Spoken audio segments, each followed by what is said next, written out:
Hi, Chuck. Hi, friends. Welcome back to Frankie's Stories, the show where we chase magic through stubborn doodles, endless storyboards, and pure creative grit. It's me, Frankie, and these months we're diving headfirst into the world of Studio Ghibli and the man who made it soar. Imagine a cranky genius who draws airplanes like they're magical poetry. He hates phony happy endings and once declared that filmmaking only brings suffering. Yet he can't seem to stop doing it. It's Hayao Miyazaki, the visionary who turned childhood wonder and had written dreams into something the whole world fell in love with. Born on January 5th, 1941 in Tokyo, Hayao Miyazaki came into the world right as it was catching fire, literally. World War II was raging. And his family ran a company making parts for fighter planes. While other kids played the toys, young Hayao was surrounded by blueprints, engines, and the romance of flight. He spent hours sketching airplanes, dreaming of soaring above the chaos below. The war left deep marks, though. Evacuated cities, bombed out streets, and a mother who battled serious illness for years. These experiences gave him a lasting sense of how fragile and beautiful the world could be.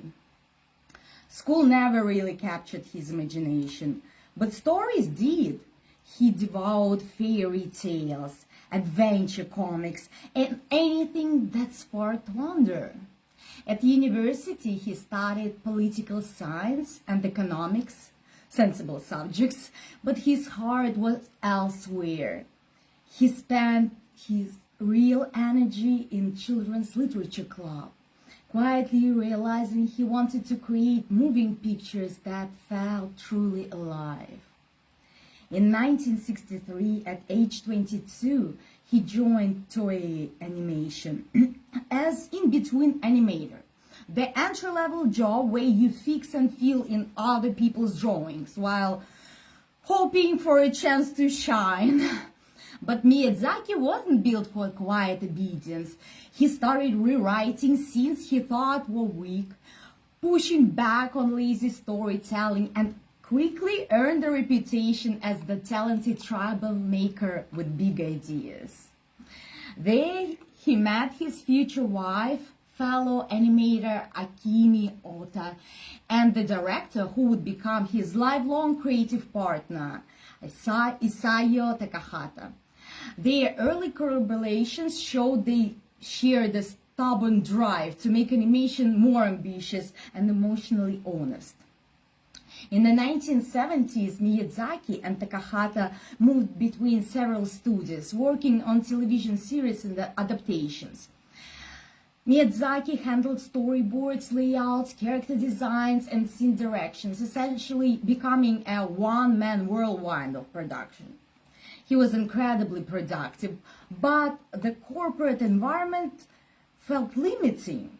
He grew frustrated with having to compromise his vision to fit commercial formulas and studio bosses' expectations. The spark for something new came in the early 1980s. Miyazaki began creating a personal manga project that captured his deepest interest in nature, flight, and humanity's relationship with the world. The serialized story built a passionate following in a popular animation magazine. When the publisher suggested turning it into animated film, Miyazaki agreed, but only on the condition that he could direct it exactly as he envisioned, with no compromises on quality or message. The project's success proved there was real audience hunger for thoughtful, beautifully crafted animation that didn't talk down to viewers. That breakthrough gave Miyazaki and Takahata the confidence to strike out on their own. Together with producer Toshio Suzuki and financial backing from the magazine's parent company, they officially founded Studio Ghibli on June 15, 1985. The name Ghibli was borrowed from the Italian word for a hot desert wind, symbolizing a fresh, powerful breeze meant to blow through Japan's tired animation industry. It was a bold declaration. They wanted to create something new, independent, and uncompromising. From day one, the studio operated on passion rather than deep pockets. They started small in a modest facility outside Tokyo with a tight-knit crew. There were no massive budgets or fancy technology, just hand-drawn artistry and an almost religious commitment to quality. Miyazaki's approach was unique and demanding. He rarely wrote traditional full scripts up front. Instead, he began with strong visual ideas and sprawling storyboards, allowing the story to evolve organically as the team was drawing it. This method meant constant revision, endless repetition, and marathon work sessions. But you do what you have to do, right?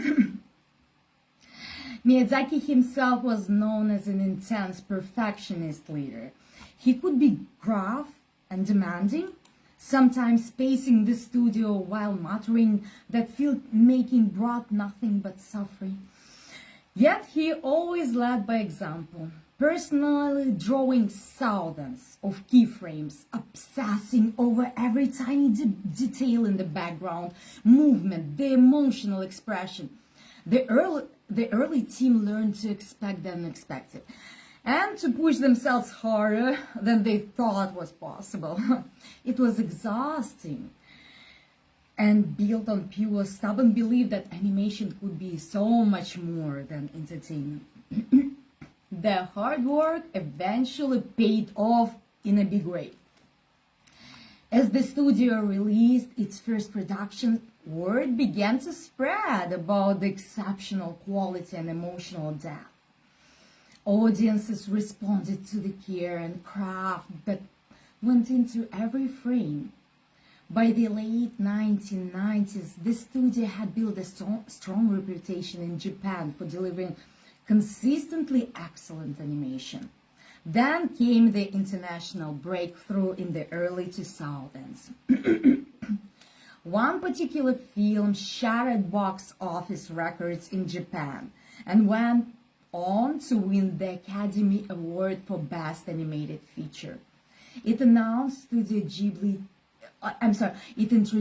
Studio Ghibli to millions of new fans around the world who had never paid much attention to Japanese animation before. So, what turned this small independent studio, born from one man's childhood doodles and a handful of idealistic creators, into a global phenomenon? It came down to relentless dedication and an uncompromising approach to craft. The team refused to cut corners or chase trends. They poured their hearts into every single hand-drawn frame, creating work that felt handmade and soulful in an increasingly digital world, right? Their stories touch something universal, a sense of wonder, respect for nature, and honest portrayals of human emotions and growth. Word of mouth became their most powerful marketing tool. People didn't just watch the films once. They returned to them, shared them with family and friends, and recommended them across generations. That's how it happened to me. I watched Spirited Away just by chance, and then I rewatched it so many times, and I recommended it to so many people, and I watched it with my family so many times. So that's how it truly happens. So the studio earned a reputation for its trustworthiness, and they had this artistic integrity that no amount of advertising could buy. Over time, that quiet, steady excellence built one of the most loyal and passionate fan bases in the entertainment world. I'm definitely one of the fans. So, alright, let's talk about what makes Studio Ghibli films look and feel like pure magic. The animation style that sets them apart from everything else. At its heart, Ghibli animation is probably hand-drawn. In the era when everything started leaning on computers and shortcuts, Miyazaki and his team said, no, thanks, and kept drawing frame by frame on celluloid, sometimes creating over 100,000 individual drawings per film. Every leaf rustling in the wind, every strand of hair blowing in the breeze, every droplet of rain, it's all painted by hand. That gives the films this incredible tactile, alive quality that digital animation often struggles to match. This style has a dreamy fairy tale aura, vibrant yet soft colors, large detailed backgrounds that make you want to step inside and live there, and a deep love for nature as almost the main character. Think rolling emerald hills, whispering forests, dramatic skies filled with clouds that feel like character themselves. Miyazaki draws inspiration from Japanese folklore, European fairy tales, and his own childhood love for flight. So you'll see playful character expressions, fluid movement that respects real physics, and little whimsical details that reward rewatches. What really makes it special is the sense of time and space. Scenes breathe. There is room for quiet moments where nothing big happens, but you can feel the wind, the light changing, the emotional weight of a single glance. It's not fast-cut montage, it's immersive realism wrapped in fantasy. Characters aren't perfect Disney princesses. They have messy hair, realistic doubt, and faces that convey complex feeling without a single line of dialogue. So the result? Films that feel handmade with soul, blending wonder and melancholy in a way that hits both kids and adults right in the heart. So, what about the film that really put Studio Ghibli on the map and showed the world what this style could do? That honor goes to Castle in the Sky in 1986, Miyazaki's directorial debut under the new studio banner. In this high-flying adventure, two orphans, a young miner named Bazu, and a mysterious girl named Shita, who literally falls from the sky, team up while being chased by greedy sky pirates, the military, and a shadowy government agent. It's a thrilling chase, full of aerial dogfights, daring escapes, and breathtaking views of clouds and ruined skies, all brought to life with that signature Ghibli hand-drawn wonder. The film didn't explode into instant blockbuster status, but it built a passionate following and proved that ambitious, visually stunning animation could captivate audiences when done with heart and craftsmen. That same year, 1988, Ghibli released two very different films as a double feature, and one of them became an enduring cultural icon. First, there is Grave of the Fireflies, directed by Isao Takahata. Now let's talk about one of the most devastating films to ever come out of Studio Ghibli, Grave of the Fireflies. This isn't your typical whimsical Ghibli adventure with soaring castles or friendly forest spirits. It's a raw, unflinching look at the human cost of war, told through the eyes of two young siblings, trying and ultimately failing to survive in the final chaos of World War II. Let me take a seat. The story follows 14-year-old Sita and 4-year-old sister Sitsuko. After their mother is killed and their home is destroyed in the American fire bombings of Kobe, the orphan children are left to fend for themselves. With their father away at sea in the Navy and no reliable adults willing or able to help, Sita takes on the role of protector.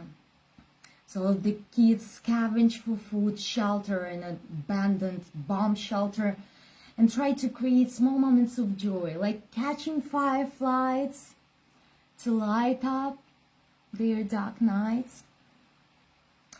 But as Japan's supply lines collapse and hunger takes over, their situation grows more desperate. What starts as a story of sibling love and resilience slowly turns into a heartbreaking portrayal of innocence crushed by the brutal realities of war. So what makes the film hit so hard, it's its inspiration, because Grave of the Fireflies is based on a 1967 semi-autobiographical short story of the same name by Japanese author Akiyuta Nosaka. Nosaka was a teenager in Kobe during the war. On June 5th, 1945, the city suffered a massive bombing raid that incinerated huge parts of it. Nosaka lost family members in this chaos. His adoptive father died in the raids, and his young adopted sister, around 2 years old at that time, later died of malnutrition. So he carried intense guilt for the rest of his life, feeling he had failed to save her, even though he was only 14.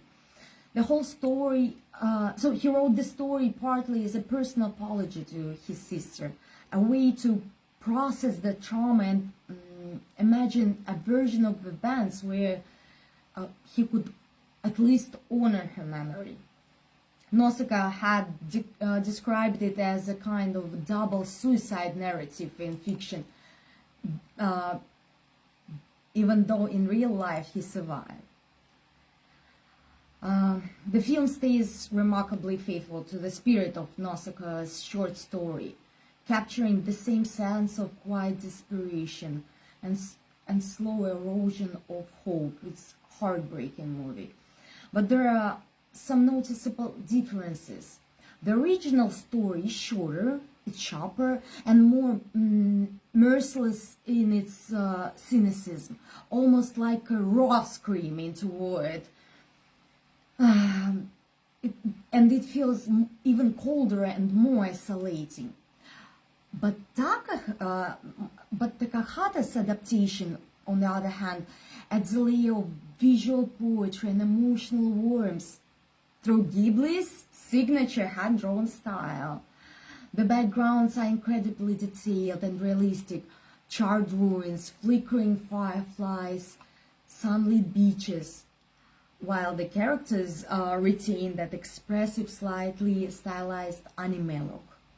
The film opens up with a haunting frame. We see Sita dying alone in a train station after Japan's surrender. Then flashing back as ghosts of the siblings revisit their memories. The movie also leans more into a tender bond between brother and sister, making their small joys, like the firefly scene, shine brighter against darkness. Some say the book leaves you hollow because it's very bitter. It's so cruel. It's brutal. It's brutal. While the film leaves you sobbing because of how beautifully it humanizes the suffering. Takahata himself had lived through wartime bombing raids as a child, which added another personal layer to the direction. He chose animation deliberately. He believed live action couldn't convincingly show young children slowly starving without it feeling exploitative or unrealistic. The result is one of the most powerful anti-war statements in animation, even if Takahata resisted calling it strictly anti-war. Instead, it's a deeply humanist film about the quiet, everyday horrors that war inflicts on citizens, especially the youngest ones, long after the bombs stop falling. Many people call Grave of the Fireflies a film they only watch once, but it's also one that stays with you forever. Okay, now we're done with the sad part of my episode. So, The Grave of the Fireflies is often paired with My Neighbor Totoro as a double feature, creating one of the most emotionally whiplash-inducing cinema experiences ever. Pure, gentle wonder right next to gut-wrenching loss. So it's a trip to watch those two movies together. In My Neighbor Totoro, two sisters, Satsuki and her little sister Mei, move with their father to a rambling old house in the countryside, while their mother recovers in a nearby hospital. There they discover soothing sprites hiding in the corners and eventually befriending Totoro, a massive green forest spirit who lives in an ancient tree along with his mischievous smaller friends and a delightfully ridiculous cat-shaped boss. It's a story of childhood wonder, the magic hidden in everyday nature, and quiet family bonds. No big villains, just rainy bus stops, umbrella dances, and the simple joy of believing in something invisible. The lush, detailed countryside backgrounds and playful character animation made it a slow burn hit that grew into a beloved classic, with Totoro himself becoming the smiling face of the entire studio. A year later, in 1989, came Kiki's Delivery Service. 13-year-old witch Kiki leaves home, as young witches traditionally must, with her sarcastic talking black cat Gigi and her mother's old broomstick. She settles in a charming seaside town where she starts her own flying courier delivery service, turn her keep. What begins as an exciting adventure in independence quickly turns into a coming-of-age story about self-doubt, burnout, making friends, and rediscovering your own magic when life gets overwhelming. The film shines with warm, vibrant animation of coastal town, bustling streets, and fluid broomstick flight scenes, capturing both the freedom of soaring through the air and the very human awkwardness of growing up, because Kiki is a teenager. So fast forward to the early 2000s, and Studio Ghibli delivers what many still call its crowning achievement, Spirited Away, in 2001. Directed by Miyazaki, this mesmerizing tale follows a sullen 10-year-old girl named Chihiro, who that's my favorite. That's my favorite movie. I love My Neighbor Totoro, but Spirited Away has a special place in my heart. So Chihiro, who, while moving to a new town with her parents, stumbles into a mysterious spirit world.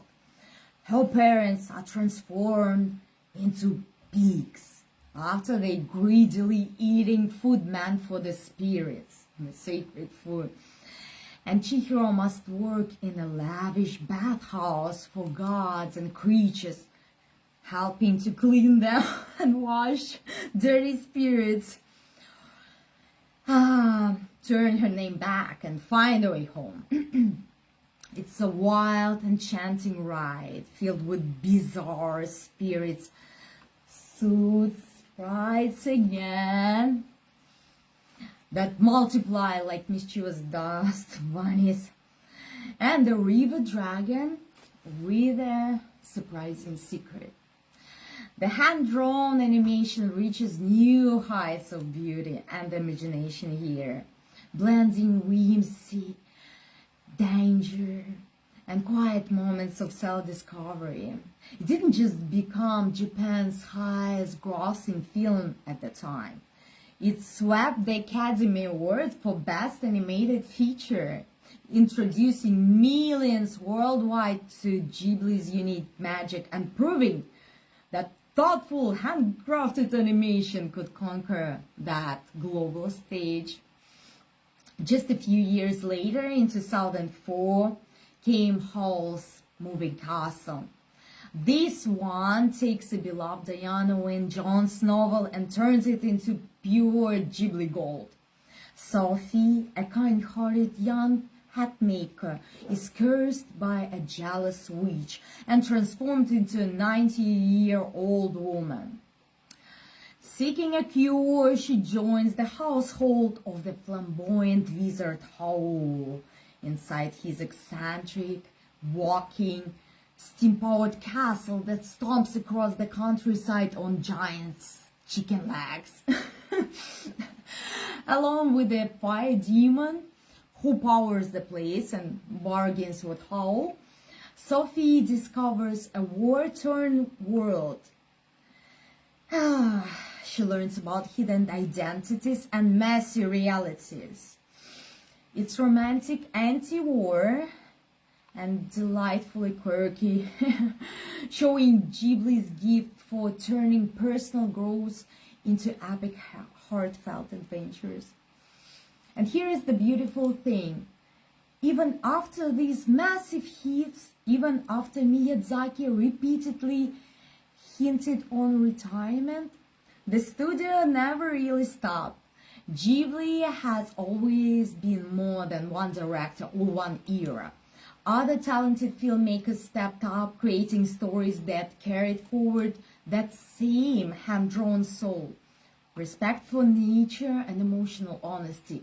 The team kept the lights on, trained new animators, and maintained that stubborn commitment to quality over quantity. No rushed sequels, no cash grab franchises, just careful, passionate work that fans could trust. The studio's most recent feature film arrived in 2023 with The Boy and Heron, known in Japan as How Do You Live. I watched it in the movies when it came out in 2023. Once again directed by then 82-year-old Hayao Miyazaki.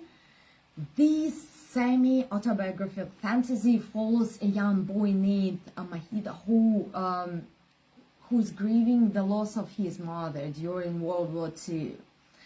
So he moves to the countryside with his father and new stepmother. And there, a persistent grey heron leads him into a mysterious tower that opens into a fantastical other world filled with strange creatures, living blocks and echoes of his own life and losses. As of the early 2026, no brand new feature film has been announced yet, but the studio is far from quiet. There are celebrating milestones with re-releases and restoration hitting theaters, including IMAX screenings and special projects, so they keep working. But the real magic of Studio Ghibli isn't locked away in Tokyo studio. It's out there, quietly reshaping the creative world. Over the decades, Miyazaki and his teamwork has inspired a staggering range of artists, filmmakers, and creators far beyond Japan. In the world of fine art, Japanese pop artist Takahashi Murakami has openly created Ghibli for shaping his approach to workshops and his blend of cheerful fantasy with deeper themes. His famous super flat style even draws from the same sense of flattening, dreamlike worlds.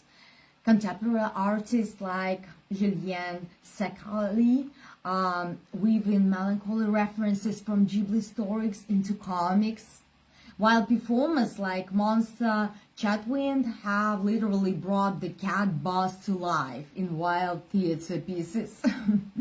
Ceramic artists infuse everyday objects with quirky human-like spirits. So there is a lot of inspiration in Studio Ghibli. Filmmakers worldwide have felt the pull too. Wes Anderson's quirky design world, think of Isle of Dogs, carry that Ghibli sense of detailed environment and of beat charm. Guillermo del Toro had cited Miyazaki as a major influence on his fairy tale storytelling, like in Pan's Labyrinth. Over at Pixar and Disney, the echoes are everywhere. The childlike wonder and environmental themes in films like Up or Moana, the emotional honesty in Pete Docter's work, or the way Luca captures sun-drenched Italian summers with the Ghibli-like forms. Even animated series like Avatar all adapt to those floating islands and the blend of adventure and spirituality.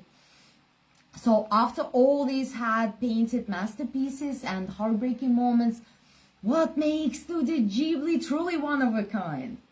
At its core, Ghibli stands apart because it never chases trends or corporate formulas. While much of animation went full speed into digital shortcuts and franchise machines, Ghibli stubbornly stuck to hand-drawn craftsmanship, treating every frame